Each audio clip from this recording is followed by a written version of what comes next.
est très content de vous accueillir ce matin pour la présentation du résultat du travail qui s'est fait avec cette classe sur un semestre. Vous allez voir donc 3 productions que les élèves vont vous présenter les unes après les autres, et puis ensuite vous serez invités à participer à une petite discussion, parce que vous verrez que c'est des sujets sur lesquels vous aurez peut-être des choses à dire. Alors, bonjour à tous, nous avons choisi le thème « La violence en bande », car c'est un thème qui devient grave dans la commune de Vernier. Moi personnellement, j'ai pas envie que ça arrive à mes proches, parce qu'après ça peut partir loin complètement. Moi par exemple, j'ai pas envie que ça arrive à mon petit frère. Moi, j'aimerais pas que ça m'arrive à moi ou bien à quelqu'un de ma famille. On a rencontré un témoin, un agresseur et une victime.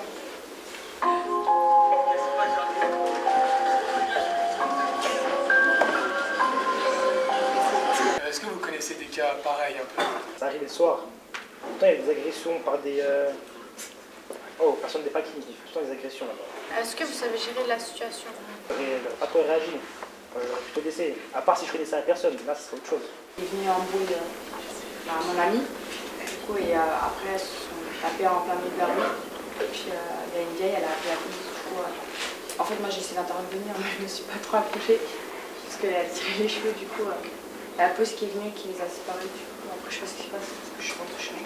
Est-ce que vous savez comment réagir dans ces types de cas ou non? Il faut appeler de l'aide des personnes, comme les policiers, il ne faut pas se mettre en danger. Il faut aussi voir s'il n'y a pas du danger pour soi-même, et ouais, après appeler la police.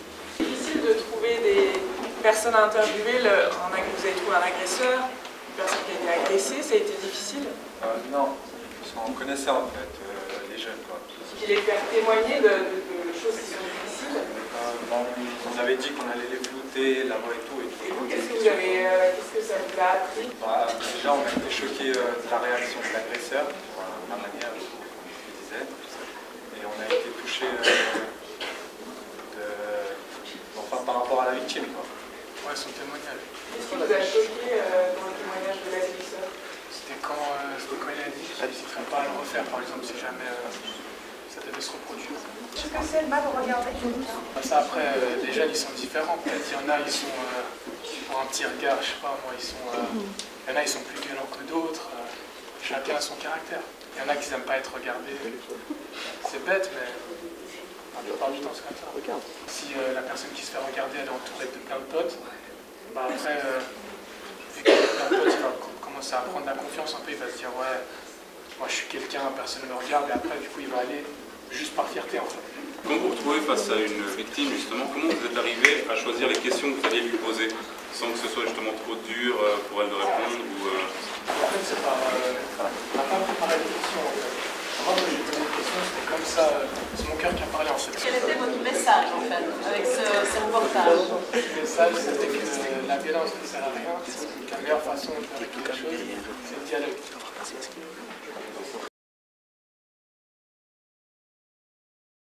On a choisi le thème de l'avortement, car dans notre entourage, on a entendu beaucoup de jeunes filles qui ont déjà avorté. Aujourd'hui, nous allons aborder le sujet de l'avortement. Nous avons l'impression que de nombreuses adolescentes ont recours à l'avortement. Le moment le plus fort qu'ils nous ont eu, c'était quand la jeune fille nous a raconté son avortement. Êtes-vous pour ou contre l'avortement? Pour. Parce que si par exemple il y a une fille de 12 ans qui a un enfant, c'est dur, c'est compliqué. Est-ce que quelqu'un ici est contre? Contre l'avortement, bien sûr.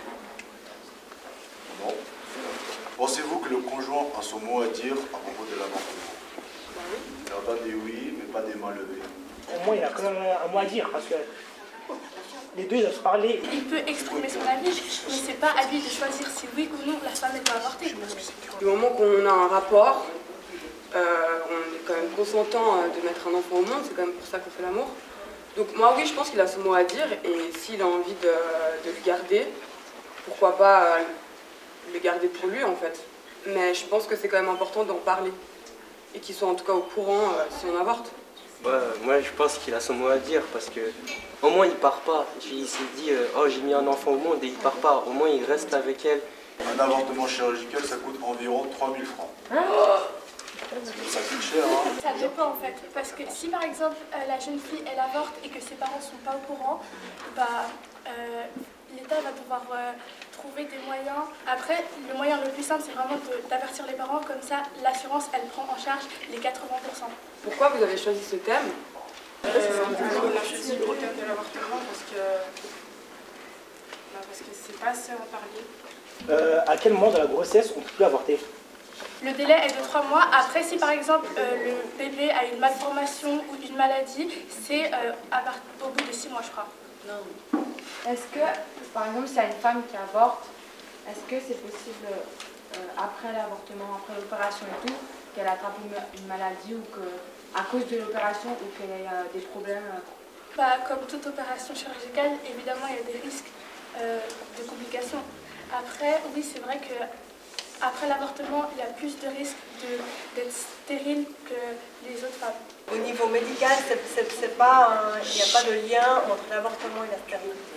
S'il y a une infection, s'il y a des complications, oui, mais l'avortement en soi, alors après, c'est pas un moyen de contraception, hein, évidemment, c'est pas quelque chose auquel il faut recourir 3 fois, 4 fois, il y a des conséquences pour la santé, mais l'avortement en soi, il n'y a pas de lien direct entre l'avortement et la stérilité. Il y a un site un site intéressant qui s'appelle sex-i comme information.ch.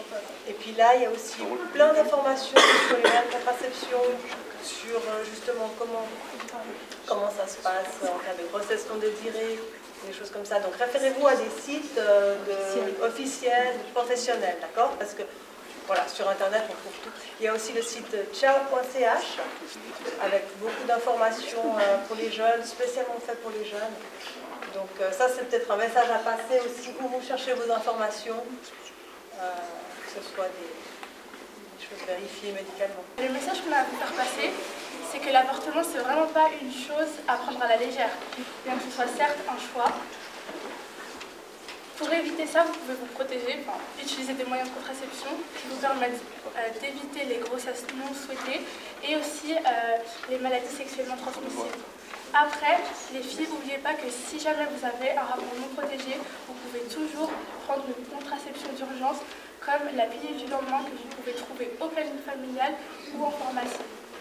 Et aussi, pour terminer, si ça venait arriver à une de vos proches d'avoir recours à l'avortement ou bien quelqu'un a se posé la question est-ce que j'avorte ou pas, soyez là pour elle, soutenez-la et ne la jugez surtout pas. Aujourd'hui, on va vous présenter un reportage sur le thème des startups. On a choisi ce thème parce que pour les jeunes qui n'ont pas forcément d'idées pour l'avenir, parce que c'est vrai qu'on nous demande de choisir ce que l'on veut faire plus tard, de plus en plus tôt.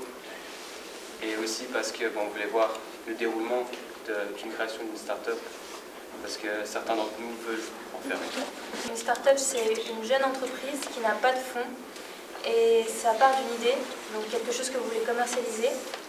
Et donc vous vous lancez et votre but, ça va être de créer un produit, de le proposer à des potentiels investisseurs et de trouver les fonds nécessaires pour commencer à commercialiser ce produit et un jour devenir une entreprise. Bienvenue. Aujourd'hui, Ethan et moi, on va vous parler des startups. Une startup, qu'est-ce que c'est? Alors, du coup, nous, on a beaucoup aimé faire ce projet parce qu'on a découvert plein de choses. Et puis, nous-mêmes, on a ouvert notre propre truc, alors on a appris plein de choses et vraiment, c'est vraiment cool. Alors déjà, est-ce que vous avez des questions sur le reportage? Est-ce que certains d'entre vous ont des idées peut-être de start-up, des choses qu'ils aimeraient voir commercialisées ou qu'ils aimeraient que vous aimeriez vous-même commercialiser? Des voitures. Des voitures Ouais, une marque de voitures. Par exemple, des bouteilles d'eau, mais pas en plastique. Pour changer un peu. Une marque de vêtements. Ok. Quand vous voulez ouvrir votre start-up, vous avez plein de possibilités, que ce soit pour les vêtements, que ce soit pour les voitures, la cosmétique, les bouteilles d'eau. Enfin, il y a des écoles qui vous permettent d'apprendre à ouvrir votre entreprise, à la gérer vous-même. Il y a des fondations qui permettent d'offrir du coaching aux jeunes qui veulent ouvrir leurs entreprises ou alors qui permettent de trouver des investisseurs pour proposer votre idée. Et eux, ils vous trouvent des investisseurs en fonction de qui est intéressé par l'idée. Comment vous avez fait pour entrer dans l'école supérieure? Il fallait avoir un diplôme ou... Ouais, techniquement, il fallait avoir un diplôme que j'ai pas. Et j'ai fait un interview et on a décidé de me prendre. Des fois, il faut aller à l'audace. C'est-à-dire que c'est avec votre talent que vous êtes rentré, non pas avec votre diplôme. Bah, je sais pas, je veux pas dire que j'ai du talent, moi j'en sais rien, tu vois, j'essaye d'en avoir. Maintenant, c'est les autres de dire si j'en ai ou pas. En tout cas, cette personne qui m'a acceptée au sein de l'école a vu en tout cas des capacités à apprendre, en tout cas ce métier. Voilà. Faut oser, hein. Pour lancer une entreprise, il faut par exemple déjà commencer à avoir des employés ou on peut directement commencer tout seul? Des employés, ça dépend parce que ça coûte quand même un minimum de salaire par mois. Selon ce que tu as comme argent de côté, tu ne peux pas te permettre d'avoir un employé. Moi, je sais que c'est surtout des collaborations. Déjà, ça dépend. Là, c'est une start-up, donc forcément, tu commences sans fonds. C'est-à-dire que tu dois déjà avoir une base de projet pour pouvoir la proposer, pour peut-être avoir des fonds. Ça fait combien de temps que vous avez lancé votre start-up? Maintenant, techniquement, ça fait 2 ans que je travaille dans la mode, que j'ai créé des réseaux sociaux, j'ai fait mon Instagram, j'ai fait aussi YouTube. Et le plus important là-dedans, dans ces 2 ans, ça a été surtout de créer des réseaux. C'est soit je vis mon truc, soit je vis pas en fait. Et à ce moment-là, j'ai aucune raison d'être ici. Mais après, qui me dit que je vais vendre mes vêtements? J'en sais rien. Donc c'est un risque à prendre. Proposer, oser parler aux gens aussi, envoyer des emails ou des DM, ou faites ce que vous voulez, mais osez proposer aux gens une collaboration. Parce qu'au pire, vous prenez en non, mais si vous prenez en oui, c'est bénéf. Après, avoir des bonnes relations avec les personnes que vous rencontrez. Toujours être humble, être poli, essayer en tout cas aussi de leur apporter quelque chose. Parce que ce qu'on peut vous apporter à vous, vous savez déjà c'est acquis, mais qu'est-ce que vous pouvez apporter à cette personne pour qu'elle vous rende ce service? Bah voilà, Maniga n'a pas fini le collège, donc elle n'a pas eu de maturité. Où on a de la chance en Suisse, c'est qu'il y a soit des associations comme Gisendorf, etc., qui nous financent en fait. Ça s'appelle des bourses d'études qui font que certaines écoles privées, comme Créa ou Impact Design, vous acceptent en fait sans maturité. Pourquoi? Parce que vous payez. Donc ça, malheureusement, c'est que dans les écoles privées et surtout dans l'art que ça se fait. Mais l'art, il y a du marketing dans l'art aussi, il y a du digital, enfin voilà, il y a plein de choses qui, je pense, aujourd'hui sont utiles à notre génération et qui sont très accessibles en fait. Jusqu'à à peu près 8 ans, je ne savais pas lire, pas écrire. En Suisse, c'est quelque chose de grave, tu peux rien faire avec ça.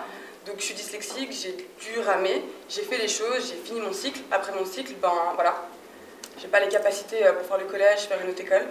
Donc j'ai enchaîné en fait boulot sur boulot, comme femme de ménage, serveuse, ou dans des boîtes, hôtesse, qui n'est pas très valorisant pour une femme. Et en fait, il y a un moment donné où on se pose une question. Qu'est-ce qu'on va devenir? Où on va aller? Qu'est-ce qu'en fait je veux être? Et moi, c'est toujours cette question que je me suis posée. Je ne me suis jamais vue en fait, dans un métier particulier, mais je me suis toujours vue dans un but précis. Pour créer en fait, son but de vie, surtout à votre âge, c'est d'apprendre.